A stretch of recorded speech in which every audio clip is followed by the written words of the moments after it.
Bien, donc aujourd'hui on va faire le lien entre les deux choses qu'on a vues précédemment, qui pour l'instant n'ont strictement aucun lien entre elles. Alors précédemment on a vu quoi? On a vu que si on avait une fonction donc f et qu'on décidait de prendre deux bornes a et b, eh bien la quantité de matière comprise entre l'axe des abscisses, la courbe f et les droits d'équation x égale b, c'est-à-dire cette forme un peu étrange là, son R ici, donc cette quantité de matière s'écrivait intégrale de a à b de f de x dx.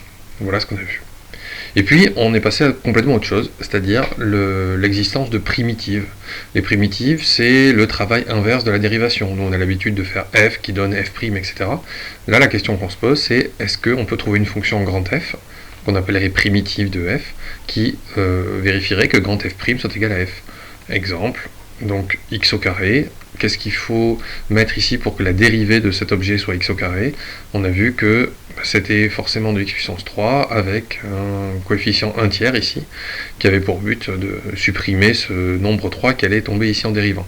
Donc on dit que 1 tiers de x puissance 3, c'est la primitive, une primitive, pardon, de x au carré. Bien, alors le lien entre les deux c'est quoi?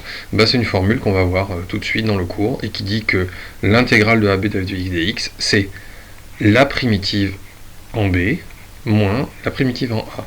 Et donc ça va être une méthode de calcul, la méthode de calcul, pour calculer les quantités de matière donc comprises ici entre a et b. On va voir ça en partie court tout de suite.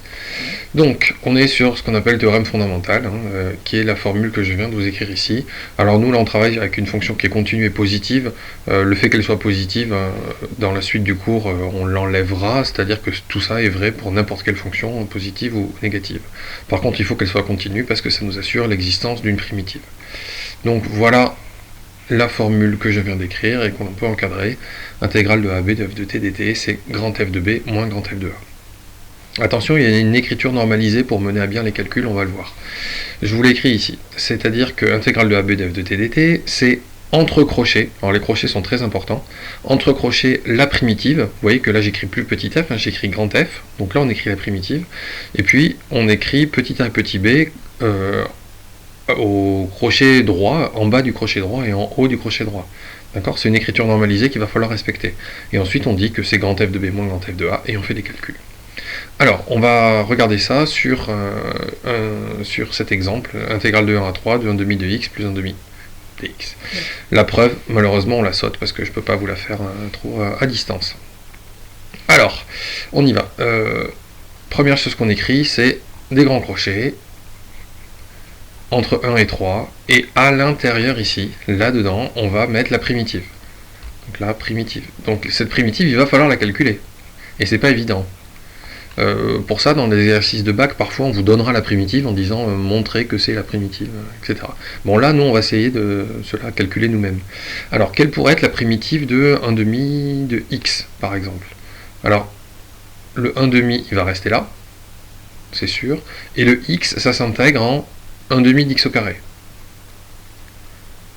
Voilà, ce qui va donner finalement du 1 quart de x au carré, on va l'écrire ici, ça c'est ma première, la primitive de mon premier bloc, la primitive de cet objet-là.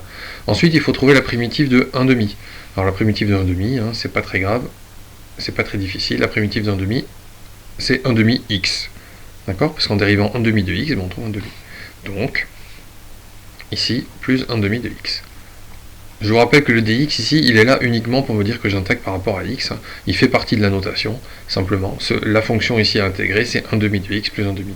Bon voilà, donc là j'ai écrit cette primitive entre 1 et 3. Il va falloir que je regarde ce que ça donne. Alors on va utiliser des grandes parenthèses pour ça, pour garder la symétrie de l'écriture, même si les premières parenthèses sont pas essentielles d'un point de vue mathématique. On va remplacer x par 3. Ici, là-dedans, et puis moins, on va remplacer x par 1. Alors je vous le fais, 1 quart de 3 au carré, donc j'ai remplacé x par 3, plus 1 demi de 3. Voilà, ça y est, j'ai fini pour le grand f de b dans la formule. Et ici, maintenant je remplace par 1, donc 1 quart de 1 au carré, plus 1 demi de 1. J'insiste bien pour ceux qui ne le voient pas, mais là je suis en train de faire... je suis en train d'écrire que ça c'est grand F de B moins grand F de A, d'accord? Grand F c'est ma primitive que je viens de calculer, elle est écrite ici, B c'est 3 et A c'est 1. Bon voilà, j'écris ça, maintenant il ne reste plus qu'à faire des calculs, alors qu'ils sont pas toujours faciles, pas toujours évidents à mener, mais bon là devrait y arriver quand même. 3 au carré ça fait 9, donc ça fait 9 quarts, plus 3 demi, et ici, moins, attention là les parenthèses sont à garder parce qu'il va y avoir des problèmes de signe sinon, 1 quart ici, et 1 demi fois 1, c'est plus 1 demi. Bon, je peux enlever les parenthèses, attention, signe moins devant la parenthèse, je vais tout changer, ça fait 9 quarts plus 3 demi, moins 1 quart, moins 1 demi. Ce qui donne, alors au niveau des quarts, 9 quarts moins 1 quart, ça fait 8 quarts, ce qui fera 2, c'est bien. Et plus 3 demi moins 1 demi, ça va faire plus 2 demi. Donc ce qui fait 2 plus 1, ce qui fait 3. Voilà, ça veut dire que l'intégrale de 1 demi, de 1 à 3, de 1 demi de x plus 1 demi, c'est 3. 3 unités d'air, hein, si jamais on a une unité particulière. Alors, il se trouve que cette fonction-là, en fait, cette intégrale, vous l'aviez déjà calculée. Si on revient un peu en arrière, dans le cours, pas là, mais ici, donc tout au début, je vous avais donné cette fonction-là déjà et on avait compté les carreaux. On avait dit bien un carreau, deux carreaux, et puis ben, là ça va faire 3 carreaux, et donc on avait trouvé que ça faisait 3. Ah ben, ce calcul-là, enfin qui n'était pas un calcul, hein, on avait juste compté des carreaux, ah ben, on sait maintenant le faire de manière théorique. Il faut pour ça être capable, comme on vient de le faire, il faut être capable de trouver la primitive de la fonction, et puis après de prendre la primitive en 3 moins la primitive en 1. Bien, on va passer aux exercices. Alors, voilà, sur cet exercice-là, avec la fonction 1 demi... Alors non, finalement, c'est pas ça que je voulais vous faire, je me suis trompé. Ça, c'est ce que vous aurez à faire tout seul. Je veux qu'on calcule l'intégrale A, on va prendre plus simple, hein, intégrale de 1 à 3 de x au carré, dx. Simplement x au carré, tout simplement. Voilà, alors cette fonction-là, cette intégrale-là, je peux vous la montrer dans GeoGebra. Regardez ici mon GeoGebra, ça c'est la fonction carré, vous reconnaissez la parabole, et là je veux savoir la quantité de matière entre 1 et 3. Donc là je vais bouger mes curseurs pour que A soit en 1 et que B soit en 3. Voilà, ça donne quelque chose comme ça. Donc mon intégrale que j'ai écrite ici, grand A, c'est la quantité de matière qu'il y a ici là-dessous. Donc on peut compter les carreaux, il y en a un certain nombre, mais on va faire mieux que compter les carreaux, on va calculer explicitement cette intégrale. Alors c'est parti. C'est parti. Donc, ça se passe ici. On va écrire entre crochets, on écrit la primitive entre 1 et 3. Et donc, il faut trouver la primitive de x au carré. La primitive de x au carré, on l'a dit, c'est 1 tiers de x3. Et donc, on prend la primitive en 3, 1 tiers de 3 puissance 3, moins la primitive en 1, 1 tiers de 1 puissance 3.